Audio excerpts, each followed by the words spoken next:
कधीच नाही चुकणार तुमचे फेवरेट टीव्ही शोज झी5 सोबत, तेही एकदम फ्री। पारू, हरी सर ती चिठ्ठी नाही वाचू शकले। मी माझ्या तिकटाच्या हाताने त्यांना हळद लावली। त्यांचा गाल खूप चुरचुरायला लागला। बाळा, ते तोंड धुण्यासाठी त्यांच्या रूम मध्ये गेले। ही शेवटची संधी आहे तुझ्याकडे, जा आणि सगळं सत्य सांगून टाक त्यांना। सावित्री आत्या, ह्या समण्यात येणं कारण हरीश सरांना त्रास होतोय। आज काय बी होऊ दे, जात्याने एकदाच काय तो सोक्षमोक्ष लावूनच टाकते। थांब बाळा, हे बघ, समोरच्या दरवाजाने अजिबात जाऊ नकोस। हॉलमध्ये सगळी मंडळी बसली, पण काही पण करून तुला हरीश सरांपर्यंत पोहोचायला लागेल।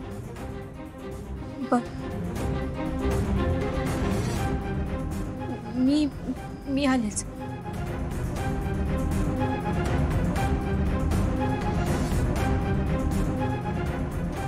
पारू थांब, हे काय गाठोडं का घेतलंयस तू?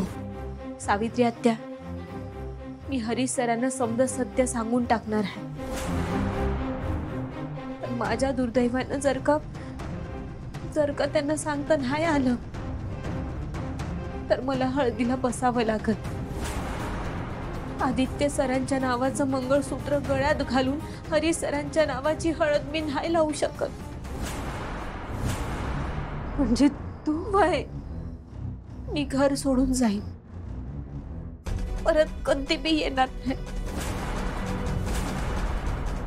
तू काय बोलतेस? तू काही करणार नाहीयेस तू। सावित्री आत्या, आता नका थांबव। सावित्री आत्या, तुमचं प्रेम आहे ना माझ्यावर, तुम्ही मला एक वचन द्या। मी गेल्यावर तुम्ही बा न गणीची काळजी घ्या। बा खचून जाईल, लई त्रास होईल, त्याला माहित आहे मला, पण तुम्ही त्याला सावरून घ्या। त्याला सांगा की त्याच्या पोरीला एवढा मोठा निर्णय का घ्यावा लागलाय। सावित्री आत्या, माझ्या देवी आईंची काळजी घ्या, घरात समण्यांची काळजी घ्या। आणि सगळ्यात महत्वाची गोष्ट, माझ्याबद्दल आणि आदित्य सरांबद्दल घरात कुणाला बी आणि आदित्य सरांना कधी बी सांगू नका। घर मला इसरून जाईल हळूहळू। होती एक पारू नावाची पोरगी, येड्यासारखं जीव लावायची स्वप्न। नाही करणार आहे मी असं काय। सावित्री आत्या, तुम्हाला हे करावंच लागल। सावित्री आत्या, मला नाही वाटत मी हरी सरांना समजा सांगू शकेन। मला त्यांना फसवायचं नाही, असं वाटते की लई मोठी काहीतरी गडबड होईल,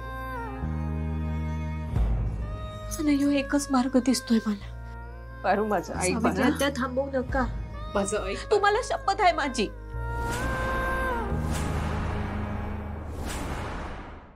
झी5 ॲप डाउनलोड करा आणि पहा सर्व एपिसोड्स एकदम फ्री।